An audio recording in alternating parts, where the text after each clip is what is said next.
Johnny's socks. Long ago, in the hills of Tennessee, there lived 3 boys, Ronnie and Donnie and Johnny. They were brothers who lived with their mama in a little run-down cabin. Ronnie was the oldest and the smartest too. Donnie was the strongest.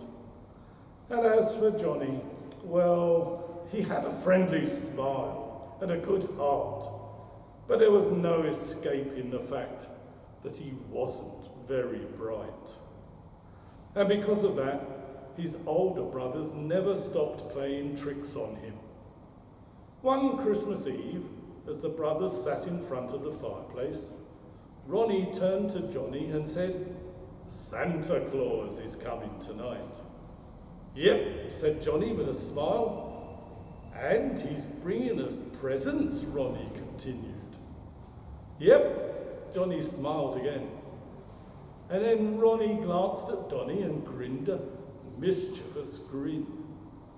"He'll be coming down that chimney, Johnny," he said. "And if somebody don't do something, old Santa Claus is going to land on top of that fire."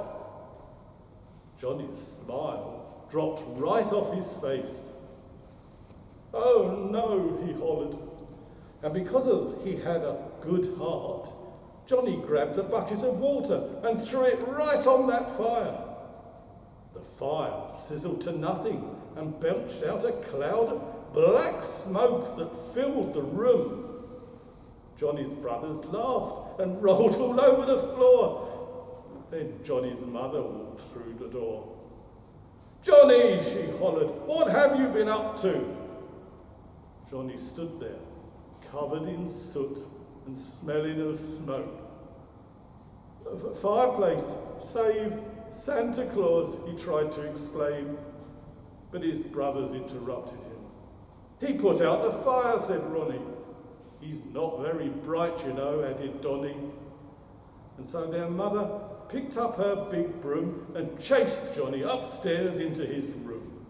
"Get out of those filthy clothes," she hollered. "I don't want to see you again until morning." And she went and lit the fire again. So Johnny took off his dirty clothes and he climbed into his bed. And not a minute later, there came a knock at his door. It was Donnie. "Johnny," Donnie whispered through the keyhole, "Santa Claus is coming tonight." "Yep," Johnny sighed. "And he's going to bring us presents," Donnie continued. "Yeah," said Johnny, a little happier now. And then Donnie grinned at Ronnie, who was sitting there quietly beside him. "But Santa Claus won't be able to find us," said Donnie, "unless there's somebody outside to wave at him." "Oh no," Johnny hollered, his good heart beating away again, and forgetting all that his mother had said, he rushed out of his room, down the stairs, and out of the front door. Johnny's mother was in the kitchen, putting the finishing touches on her famous Christmas fruitcake. She hadn't seen a thing. Well, not until Ronnie tapped her on the shoulder and said, "Johnny's at it again, Ma. Look what he's doing." And he led her to the front window. Johnny was waving to the sky, with nothing on but his long johns and an old pair of socks. "He's not very bright, you know," added Donnie. But the angry woman had already thrown open the front door. "Johnny," she shouted, shaking her big broom. "Johnny, get in here this minute." She wrapped him up in a warm blanket. She pulled off his soaking wet socks. She sat him down before the fire. Then she scolded him some more. "When you get yourself dry," she hollered, "you will go to your room and stay there tonight and tomorrow too." "But tomorrow's Christmas," wept Johnny.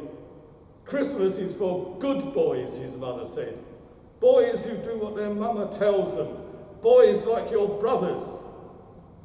Then she stomped back into the kitchen. Johnny had never been so unhappy. But that didn't keep his brothers from trying to make him unhappier still. "Johnny," said Ronnie, "your socks are soaking wet." "Johnny," said Donny, "we better dry them off," and he dangled them above the fire. "No," hollered Johnny, "if my socks get all burned up, Mama will never let me out of my room." "Well, we wouldn't want that to happen," said Ronnie, and he held up a hammer. "Not for a minute," added Donny, and he pulled some nails from his pocket. "Oh, I see," Johnny smiled. "If I nail my socks over the fire, they won't get all burned up. You boys are so clever." And with that, he picked up the hammer and nailed his socks to the mantelpiece. Johnny's mother heard the hammering, of course, and it wasn't long before that big broom was chasing him back into his room again. "And don't you come out till New Year's Eve," his mama hollered, while Ronnie and Donny howled with laughter. The next morning, as Johnny waited sadly in his room, the rest of the family marched downstairs to see what Santa Claus had left. Under the scrawny tree, where the peasants usually were, there was nothing. But the socks, nailed up to that mantelpiece, were stretched almost to bursting. "Me first," hollered Ronnie. "No, me first," Donny hollered back. "Wait just a minute," hollered their mother, waving her big broom.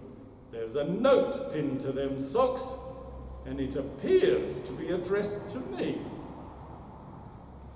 "Dear Mama," the note read, "those two boys of yours, Ronnie and Donny, were responsible for all your troubles last night. They tricked poor Johnny. He's not that bright, you know. But he has a good heart, and that's why all the presents in these stretched out old socks are for him. Thanks for the fruitcake, by the way. Your friend, Santa Claus." Well, as soon as Mama put away the note, that big broom of hers started flying. She chased those boys up one mountainside and down another. And so, every Christmas after that, Johnny nailed his old socks above the fire. His brothers did too, so did his mama. And as silly as it might seem, some folks are doing it still.